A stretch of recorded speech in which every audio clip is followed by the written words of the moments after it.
Good afternoon, everyone. This is Elizabeth Musser with InsideNGO. Thank you so much for signing in for our webinar today. We're very glad that you have been able to join us. This is the 1-minute warning. We're going to get started in just a minute as we wait for our few last stragglers to sign in. So if you'd like to go run and grab that last glass of water or cup of coffee, you can go ahead and do that, and we'll be getting started in a minute. Thanks.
Okay, it is just after 12, so let's get started with our webinar this afternoon.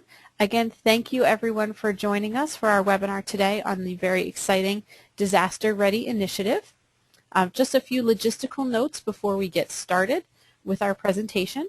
All of the attendees today are in muted mode. This is to help reduce background noise during the webinar so that everyone will be able to hear our presenters clearly. We do want this to be an interactive session, though, so we really encourage you to have questions and use the chat feature that's in your GoToWebinar panel, the chat or questions feature, to send your questions into InsideNGO and to our panelists from Cornerstone OnDemand Foundation. We also have a poll that we are going to be launching today, so be ready with your email closed and your GoToWebinar viewing screen open, because we will have a poll in just a second.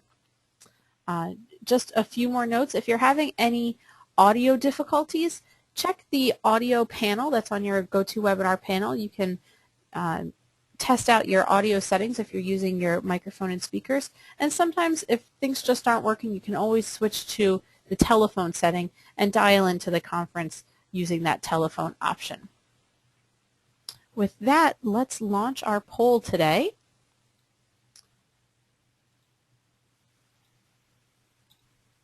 So you should see a poll on your screen right now.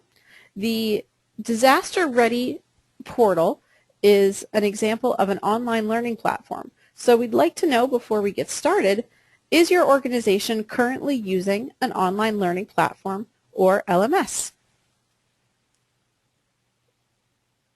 So you have three options there. Yes, we do have a custom platform. Yes, we use a shared platform. Or no, at this time we don't have any online learning options. So I see that about 60% of the room has voted at this point. So go ahead and lock in your last votes, and we'll give about 5 more seconds. 2 and 1.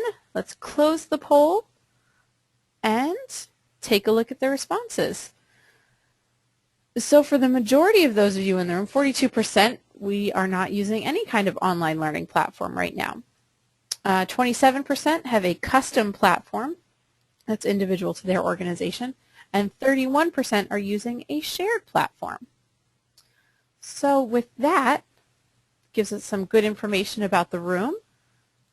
I'm going to turn it over to Marie McNamee, who is the Director of Programs HR, IT, and Legal here at InsideNGO. Thank you so much, Elizabeth, and welcome to all of you on the phone. We're really excited today to be sharing with you the new launch of a disaster-ready portal. InsideNGO is actually the first organization that's going to be seeing the fruits of the labors of over a year and a half of work by Cornerstone OnDemand in partnership with many of our members and others who served as subject matter experts and reviewers for the initial courses that you'll be seeing viewed today. And who will be sharing that information today with us is George Devendorf and Atish Gonsalves.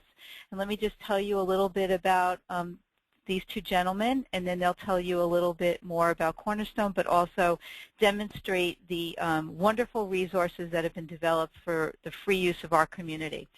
So George, during more than 20 years in the field of international relief and development, has served with a variety of agencies in the NGO, UN, and governmental communities. His experience has ranged from facilitating refugee resettlements to managing disaster response operations to designing global education and advocacy efforts. George currently serves as the Interim Director of Disaster Ready under Cornerstone OnDemand Foundation, and George lives in Ecuador with his wife and son. Atish Gonsalves is currently supporting the Disaster Ready on a part-time basis, but will be assuming the full-time role of director later this spring. At present, Atish heads up the Learning Technology team at the UN Refugee Agency's Learning Center in Budapest, Hungary. His team is responsible for learning technology innovation, e-learning content development, and ICT training. He has over 10 years of technology innovation and training experience in Asia, Australia, Europe, and the Middle East. And prior to UNHCR, Atish worked with the Global Fund to fight TB, malaria, and AIDS in Geneva. He's also worked as an entrepreneur on a number of international projects. With that, our two wonderful gentlemen, George and Atish, are going to now showcase for you the new resource of the Disaster Ready portal. George and Atish? Marie, this is George speaking, and Atish is on the line as well. We just both wanted to thank you very much for that introduction, and also to thank you and Elizabeth and the team at InsideNGO for giving us this opportunity to discuss Disaster Ready with all of you today. So then, hopefully you can all see on your screens now the agenda for today's discussion. And Atish and I will take about 30 or 40 minutes to cover the topics you see here. At about the halfway point, and then again, of course, at the end, we'll pause for any questions or comments that you may have. So, as Elizabeth mentioned at the outset, please do not be shy about chiming in via the chat function if you want to clarify, support, or call us out on anything you hear us say today. We're happy to hear from you.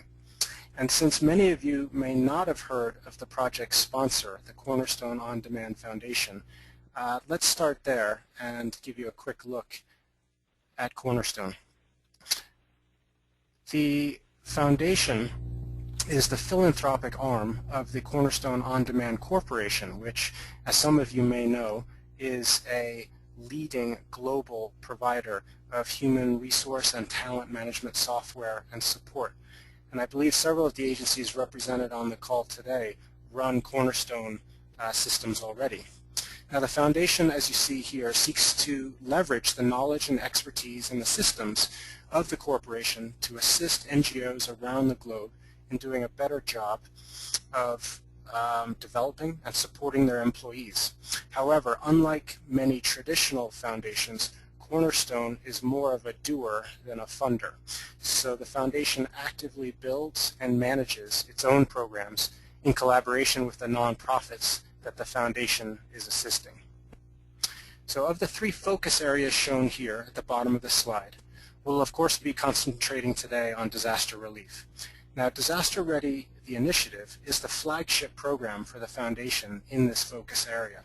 And development of the initiative began in early 2012 under the direction of the head of the foundation, Julie Brandt, and the head of the corporation, Adam Miller.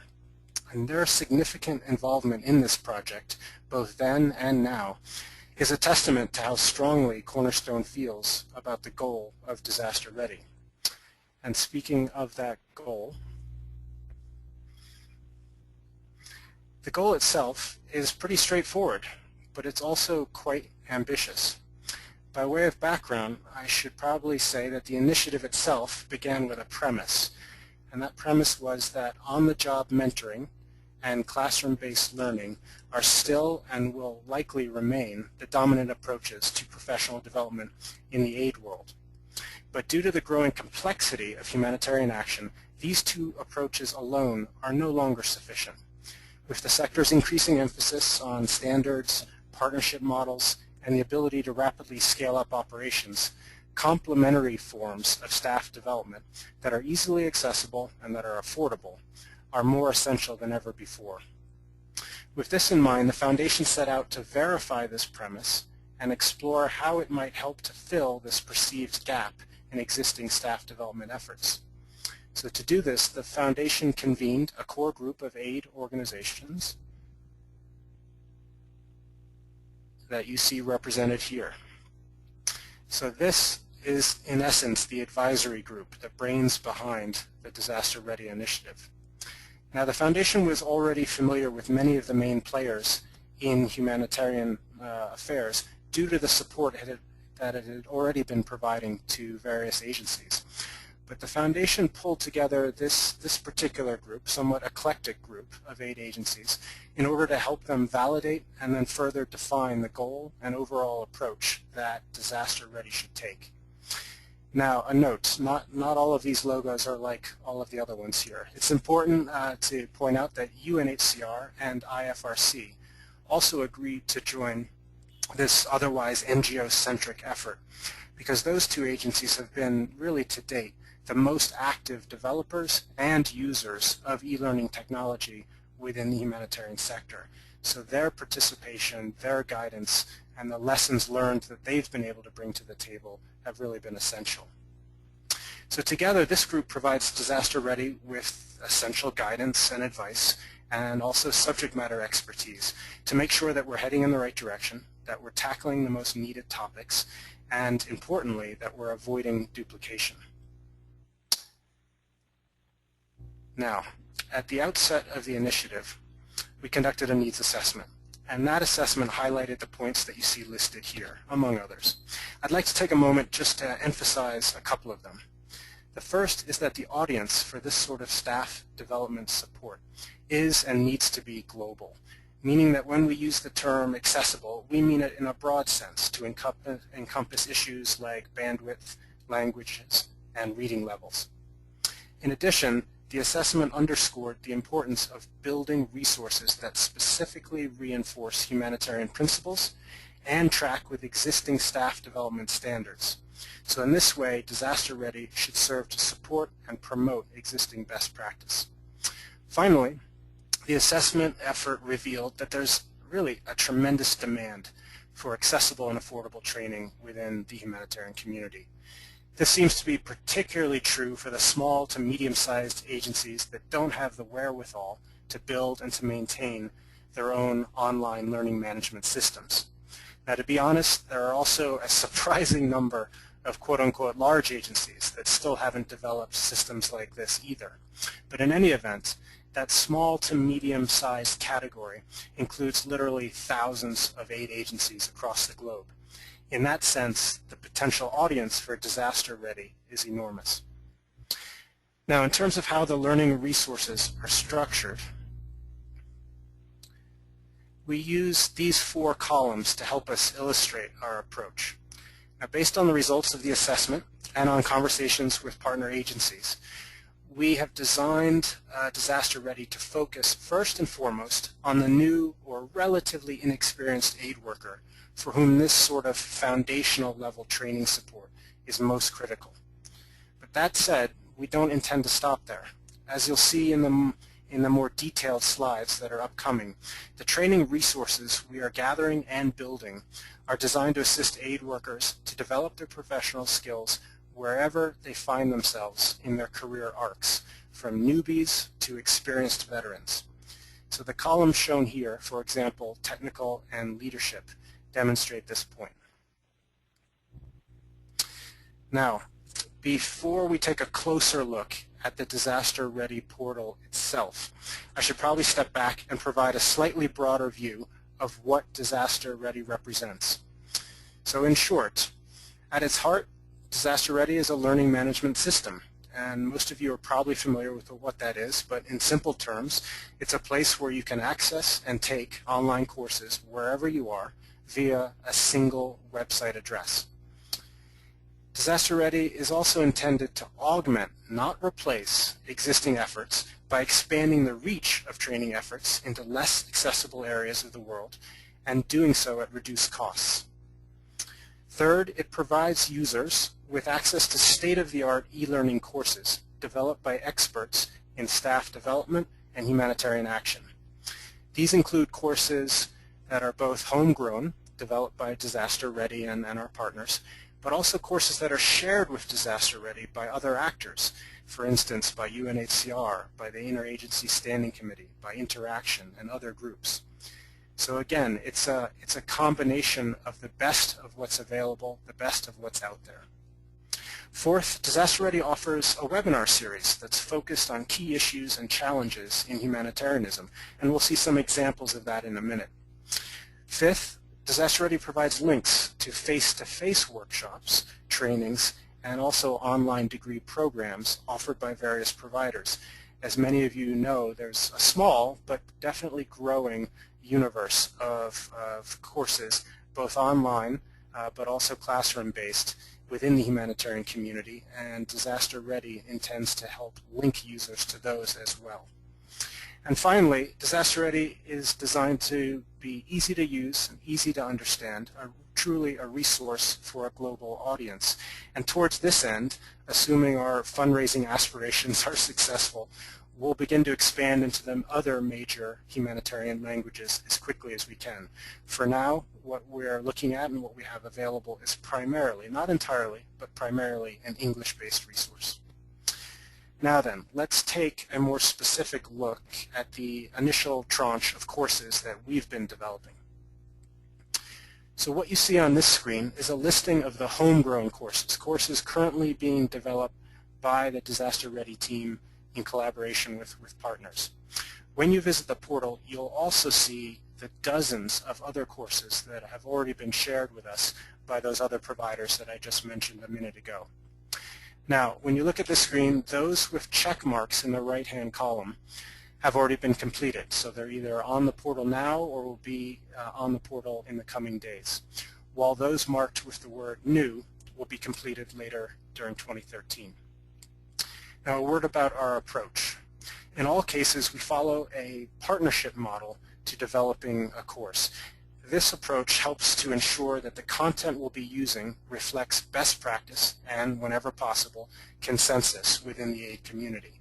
As you all know, consensus within the aid community is sometimes a bit of a rare animal, but where we can find it, we definitely want to latch on to that and help to push that forward.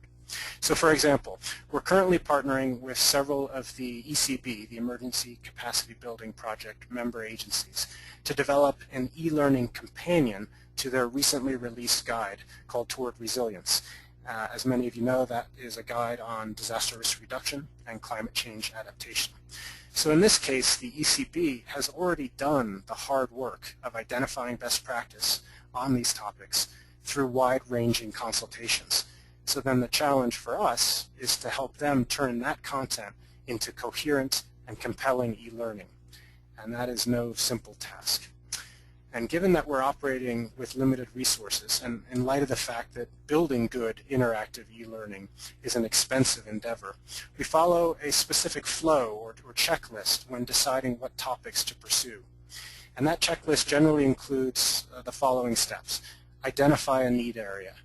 Validate that need, ensure that no duplication exists or is about to exist, enlist the support of a recognized subject matter expert agency or individual, then pool the necessary resources together, and then get to it in terms of developing the resource.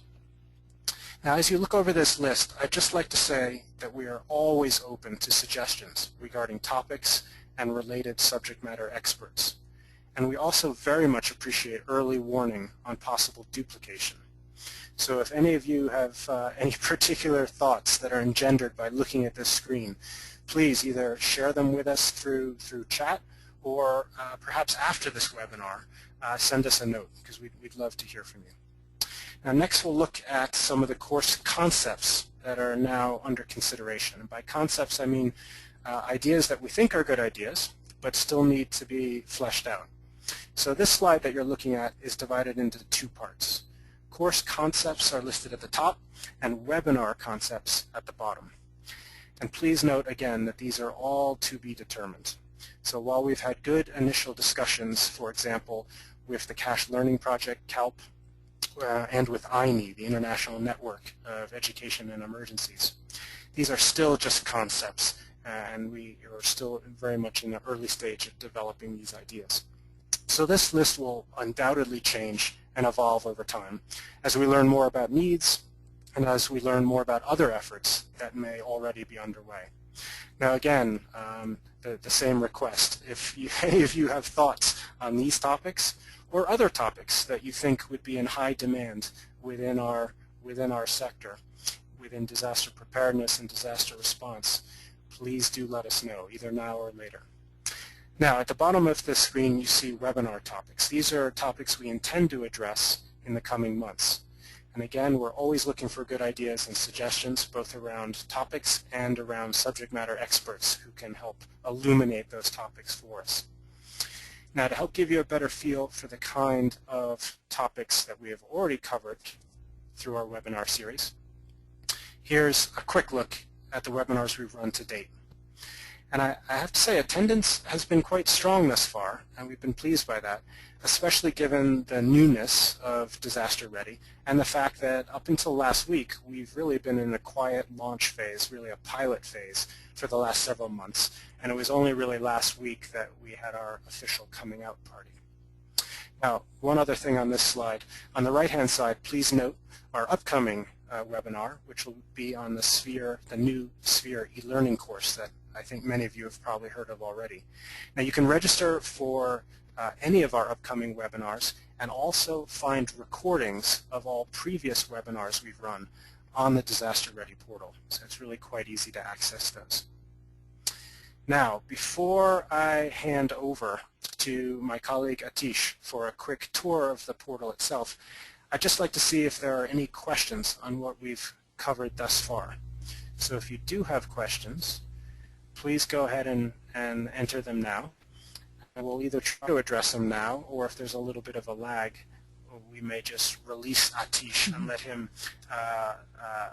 have the mic for a little while. And then, of course, at the end, we will come back and have a last opportunity for any questions that you all might have.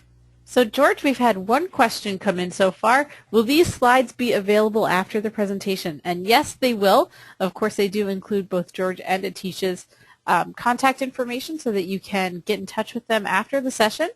But don't worry, the slides will be available afterwards. And again, if you have any questions or comments, especially on the topics that are already in the Disaster Ready portal, please go ahead and use that chat feature. If you like, you can also raise your virtual hand. You'll see a little hand icon on your GoToWebinar panel. You can click on that icon, and that'll indicate to me that you'd like to ask your question over the telephone or over your audio connection, and I can go ahead and unmute you. So as you're thinking of your questions for maybe our second question break at the end of the session, know that that option is available to you as well. But George, at this point, I'm not seeing any other questions come in. Okay. Hi, Elizabeth and George. I just wanted to point out to all our listeners that we're really very grateful for the webinars you've hosted in the past. And for all the InsideNGO members on this call, we've been broadcasting both in our event bulletin and through our member community when those webinars are and how to sign up for them. And I'll ask George right here on the spot if you can send us the information for the May 7th event, the webinar, then we will be happy to publicize that through both our member community and event bulletins so that there's other ways for people to make sure they can access it. Brilliant. Thank you, Marie. So we are actually just switching over the presentation to Atish, who's going to be taking over for the second half. And while he's getting it up and ready, we did have one question come in. What are some of your PR plans to make this known outside of the U.S.? And do you need help from the NGO community to help you with sharing the information? Wow, that is a great question, and it's particularly great because, of course, it ends with an offer of support. So let me graciously accept that offer. And what I'll do is I'll just very briefly mention what we're doing and where maybe we could use a little extra pushing that perhaps you and other agencies could help with. What we're doing is working first and foremost through our advisory committee members, all those logos you saw on the previous screen, to try to spread the word first and foremost through their own agencies, because as you know, oftentimes agencies are quite large, and it takes a while to get the word out even within your own team. But then also to ask those groups through their partnerships and their networks to pass word of this, particularly internationally, particularly in areas of the world where, for instance, you have large clusters of national NGOs and groups that otherwise might not hear of something like this. So that's kind of our first, I'd say our first recourse in getting the word out. Beyond that, we are going to be attending some of the major NGO gatherings this year, starting with the Interaction Annual Forum at the end of this month in DC, also the Global Platform for DRR taking place in Geneva in mid-May, and then also the InsideNGO Annual Conference later this summer in DC. We'll be looking for other venues as well where we can either show up and help promote this, or perhaps deputize one of our advisory committee members, or maybe one of you all, and give you some materials and resources you might be able to use to hand out and get the word out. So in answer to the offer question, yes, I would love to be in touch with you perhaps after the webinar today, and I can provide some ideas and maybe also some easy resources, fact sheets, other things that might be helpful. So thanks very much for that question, and also, of course, the offer. Great, and of course we're hoping that all InsideNGO members on the call today will be joining you at the InsideNGO Annual Conference this year, which is July 30th through August 1st. More information is available at InsideNGO.org, including, I believe, a bunch of session topics. So just go there right after this webinar to check it out. And with that little break, I'm going to turn it over to Atish to continue our presentation. Thanks, Elizabeth. Thanks, George, as well. So the next part of the presentation, I would like to go through some slides just to give you a feel for the portal and for the Disaster Ready portal. We would hope that by the end of the presentation that you'd all feel very comfortable to sign up and also to access all the resources which George just mentioned, and also to share this with your partners and with the wider community. So to access the portal, this as George mentioned, we've been running in pilot mode for a while, and now since last week we've started to announce this to the wider world. So the URL or the website address is up here on the left side, disasterready.org. Just keep in mind that there are 2 R's in the middle there, so it's Disaster Ready. So when you type that into your browser, that should bring up this screen which you see here. From here you can see who our partners are, who we've collaborated with on this project. You can also see the overall mission and read more about the foundation and about the portal. So it's a good way for you to see what other projects as well we're working on. To sign up, you just need to click on the little sign up button here, and that should then bring you to this screen. And here it's a very simple form where you just need to put in some of your details. Just select your organization, the country, and if you'd also like to receive regular email updates from us as well. This is you can change that as well at a later stage too. And as soon as you complete this form, you don't have to wait for any sort of approval. As soon as you hit login there, you log straight in, and you have access to the portal. Just one thing to keep in mind is when you use whichever email address you use to sign up with, that will then act as your username in the future. So just remember which email address you've used to sign up, and then you can sign up you can log in the future with that email address. Okay. George already showed the screen a bit to you before. So this is once you sign up and you've logged in. This is the home page. You would see the welcome page, and we're hoping to keep it fresh. We're hoping to keep as new content, as new courses, as new webinars and resources are added. We will keep refreshing the welcome page. So as George mentioned, the Sphere project is announced here, as well as a number of the new e-learning courses, which were also on the list there, are available here to sign up for. You can search you can also search for the categories of training, which I'll also show you in a second, on how you can find training content quite easily. But we've tried to, in consultation with our partners, we've tried to find a good way of a good taxonomy of organizing all the content that we have in a way which makes sense to humanitarian workers around.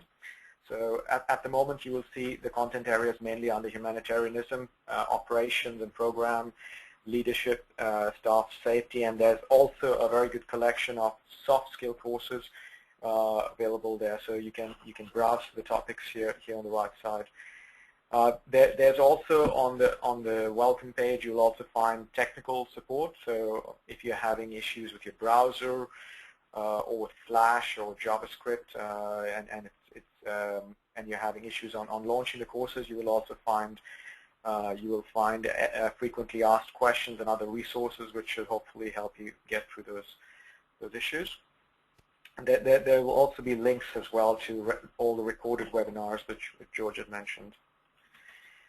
So how do you search for the courses? So the two easy ways I would search for a course. So there is a nice search box on the top right side where, so if you're looking for some staff safety or a course on Sphere, you can just type that in the top right search box there, and you can just hit the search or the enter button, and it'll bring up a search results page, which I'll show you. The other way you can look for courses is through the topic areas which I just mentioned. So you can expand each one of these topic areas, and we've got a number of subtopic areas as well which fall under each of these. So under humanitarianism, you'll see various areas on international law, humanitarian law, human rights law, as well as under program. You'll find all the different areas on emergencies as well. So all the topic areas have been aggregated nicely, and that's another easy way to search for training. As I also mentioned, new courses and featured courses will also appear on the homepage. So for now, we've got the 3 new disaster-ready courses, which are there, as well as the upcoming Sphere webinar. But you'll also see new content as it gets refreshed, as it appears. So that's also one way to find the content. So once you've typed in something into the search box here, or you've clicked on one of these topic areas, it then brings you to this screen, which is the search results page. And here you will find you will find all the different types of training available, whether they are online training courses, which are usually the self-study e-learning modules which you're probably used to, or webinar recordings. We're using materials as a way to keep a sort of a library of all our external training resources. So you will find quite a researched collection of external training resources, which we will continue to add on. So if you have any valuable external training resources which are relevant to the space, do send them over to us, and we're happy to add them on to the portal. We've also pulled some. We have also pulled some modules together into bundles called curricula, and we will continue to build curricula as well around the online courses available in the portal. And I guess in the future you'll also see videos as well appearing as training objects also. There's also a way to use an advanced search option there. So just under the keyword, if you click on the more search options, you'll be able to filter further on subject areas which appeared on the homepage, as well as training providers. So if you're interested in seeing all the courses which are just produced by the Disaster Ready initiative, or you want to filter only courses produced by UNHCR, you can filter that through the More Search Options button. And then if you hit search again, then it'll filter only courses provided by UNHCR.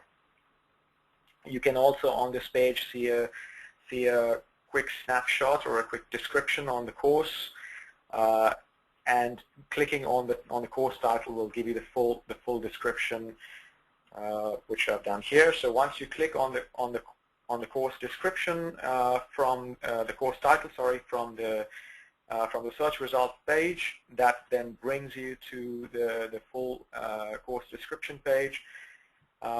And here you can read about the course, and also you will then see the launch button at the bottom right corner. Once you click this launch button, this course is then added to your own learning space, and it'll instantly be launched. But whenever you go back as well whenever you log back in, all the courses that you launch or register for will appear under your personal transcript or your own learning space, which you can launch again and you can complete through this area. You can use the space as well to print your own certificate, and as well as to complete an evaluation. And the evaluations that you complete will be extremely useful for us as we continue to build more courses, or we source other courses from other partners. Your evaluations on the courses will be extremely valuable to us.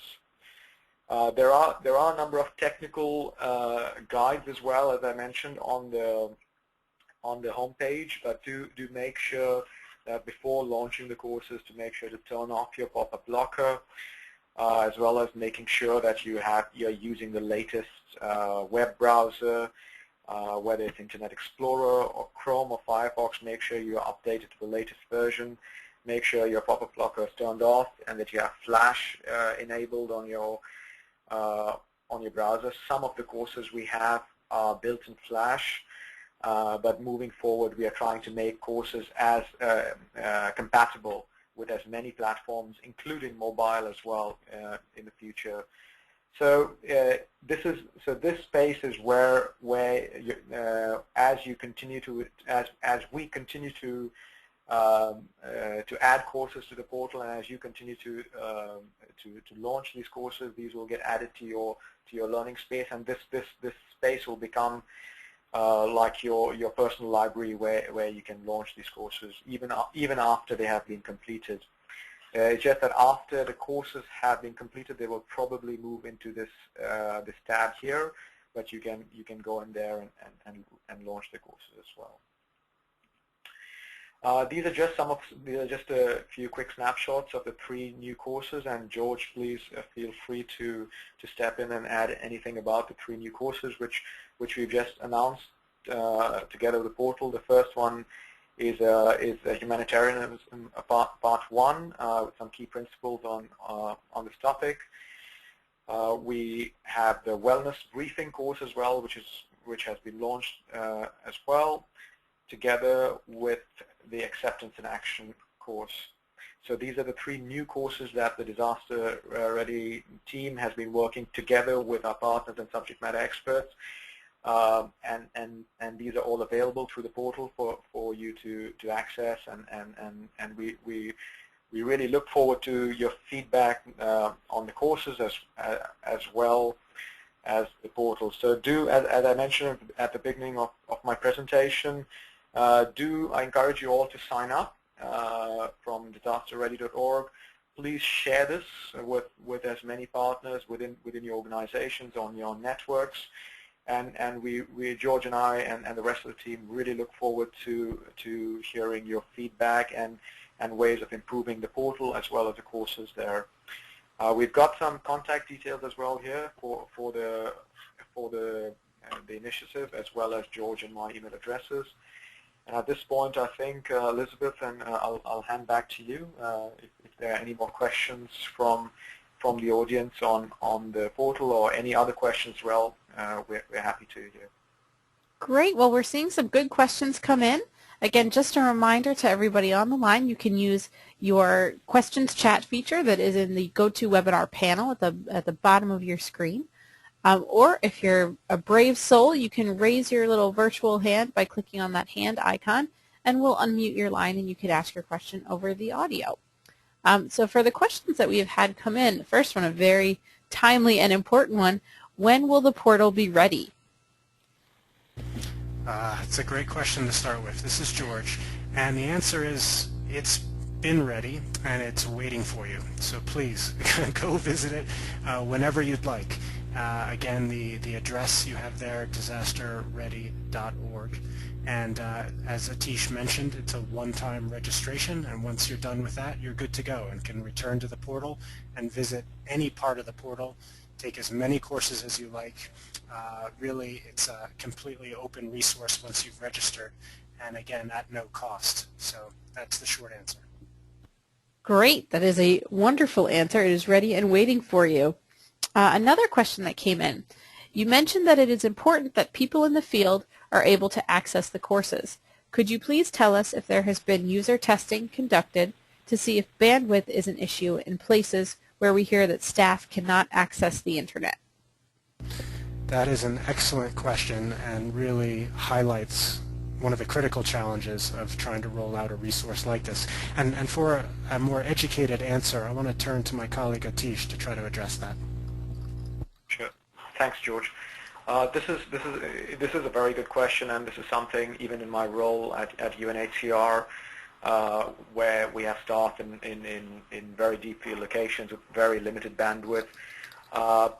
It is an issue when you're rolling out online content on an online platform.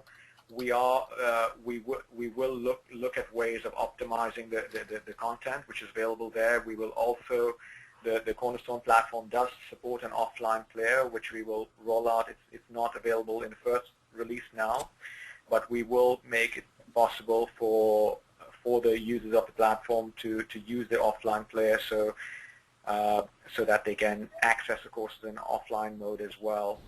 So it is a challenge, and it's a very good question, and we will continue to work on and leverage the technical support we get from the Cornerstone company to come up with innovative solutions on rolling this out. So at the moment we don't have a way to make the courses available offline, but we're working on this, and this should be available shortly. Okay, great. Another question about the functionality of the portal. Does the system allow an organization to assign courses to its employees and then track completion rates? Again, an excellent question, and Atish has been working on a pilot in this area for us already, so I'm going to let him address that question as well. Sure. So the portal as it is open today is open for you all to go in and access courses. This is an excellent question, and this is something which we've been looking at in terms of tiering some levels of additional support that we can provide on top of the base layer which we have available to everyone, where organizations will be able to, in a way, have a space cut out for them on the portal, where they can point their staff members to, and then they can request some additional functionality, including pulling reports on who's been accessing courses, or making additional content available specifically to their staff members. So this is something which is definitely on the roadmap, and we've started to pilot this. And if you're interested, do contact us, and we're happy to discuss. Okay, great. Again, you can be using that chat feature to chat your questions in now.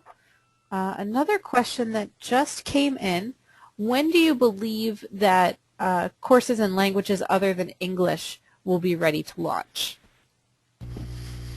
Yes, as I mentioned during the presentation, it's our full intention to make this resource as accessible as possible, and as we discussed earlier, language is certainly a key part of accessibility. Now, like any initiative that is intending to have a broad impact within the global humanitarian community, we recognize that we've got to reach out into languages to include some of the major humanitarian ones, French, Spanish, and Arabic probably being at the top of that list. But it's pending funding. So while we intend to raise those resources, and we very much hope to, the honest answer is it will be resource dependent, either through finding someone who wants to make funds available for it, or perhaps through a partner in an interested area of the world or a country of the world where they see great value in having resources translated into the local language. So one way or another, we're going to continue to try to roll out those additional languages. But the honest answer is that that pace of that rollout will really be dependent on the success we have in pulling together the necessary resources or partners to do it. Great. And a somewhat related question. For an organization that may have already developed some e-learning or some course materials in English, if they were to offer that course to the portal to be shared with all members of the Disaster Ready Initiative, would it be possible that they could translation could be included in that arrangement? I just want to make sure I understand that question.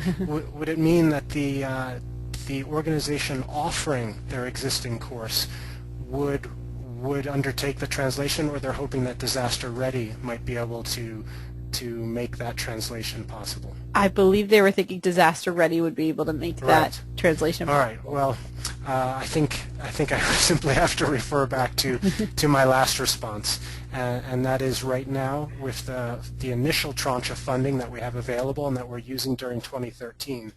We're prioritizing new course development. So the courses that Atish just kind of walked us through, and then 2 other courses that'll be ready just in the coming days, and then those additional course ideas we looked at for the rest of 2013.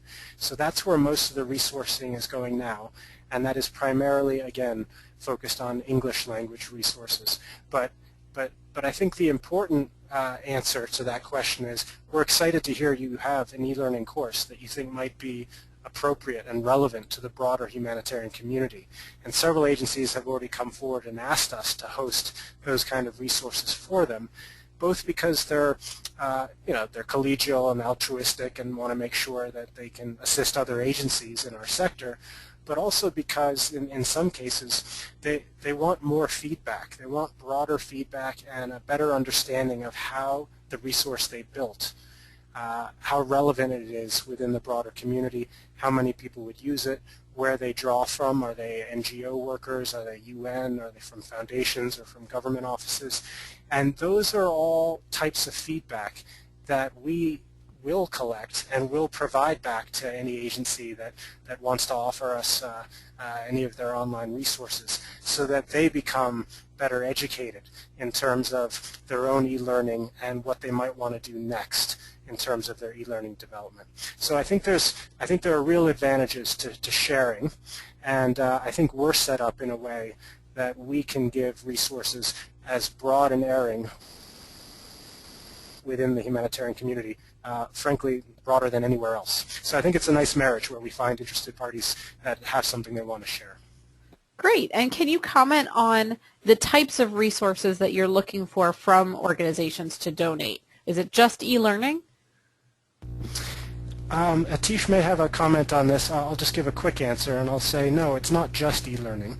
Primarily, what we're offering are online courses, but we're also offering links to other resources, including just information about, for instance, good old-fashioned face-to-face training opportunities, a workshop coming up in Nairobi, or a master's program through Deakin University in Australia. Whatever resources that we reasonably believe will be relevant and of interest to disaster responders and those engaged in disaster preparedness, we want to make available on the portal, again, to provide maximum sort of value, maximum sort of guidance or direction to folks who are looking to expand their knowledge and their skill sets. Atish, do you want to add anything to that? Absolutely, yeah. I think it's firstly, also we're very grateful to hear as well that other organizations are willing to share their resources. So the self-study e-learning courses, which I just showed you a few screenshots. So if you have those kinds of courses, we are more than happy to host those on the portal for you. The advantage of having those kind of courses, which are learning platform compatible, is that then you can track the registrations and completions of those courses. So that's an advantage of those kind of resources. But not all training, but we have to be realistic that not all training material available there is in that sort of e-learning format. So we have, as George mentioned, created a number of libraries of links to external masters or external training websites, videos. So anything that you think would be of greater interest to the wider humanitarian community, do send to us, and we are more than happy to act as aggregators in a way. I would also like to add that taking again the UNHCR as an example in terms of us sharing content as well with the initiative, we also have a number of implementing partners both nationally and internationally, and this is also a great way of having your courses from the organizations going through this inter-agency community portal, which you can then share with the wider with your wider partners, both operational and implementing. So this is also one way in which sharing your content will actually also benefit you, that you can actually then just point to your implementing and operational partners to the portal. Great. So is the best way for people to suggest content that they have that they would like to share with you would be to email you directly or maybe email info@disasterready.org? Either way would be fine. And again, it's not just suggestions around course topics, ideas, or experts. It's not only perhaps expressions of interest in partnering on the development of a new resource, but it's also, as I mentioned earlier, that kind of early warning around other initiatives that may be just starting or already underway out there that we need to know about, so that we don't duplicate efforts and waste limited resources. Clearly, we only want to be investing our time and energy, and your time and energy, in those areas that are high need and that are true gaps. So that kind of early warning information is also always appreciated. A good reminder. An important question came in. If I were to share this resource to colleagues in country offices and ask them to sign up to take some courses based on their interest, if they had problems with accessing courses or IT-related problems, who provides support to them? Is there a toll-free number, a help desk, or an email? Atish, do you want to handle that? Thanks, George. Yeah, the email. No worries. The email address you see there at the moment, and George and me are it at the moment. It is a very new initiative, and we're hoping that we have a large number of people accessing it. And there in terms of support, we are looking at ways on how we can best support our growing user base. So at the moment, feel free to send emails to info@disasterready.org, and we will do our best to support you with our limited resources. Okay, so maybe a good reminder when you're sending out an email to your staff about accessing these great resources, that there is help available at info@disasterready.org should they run into any technical issues.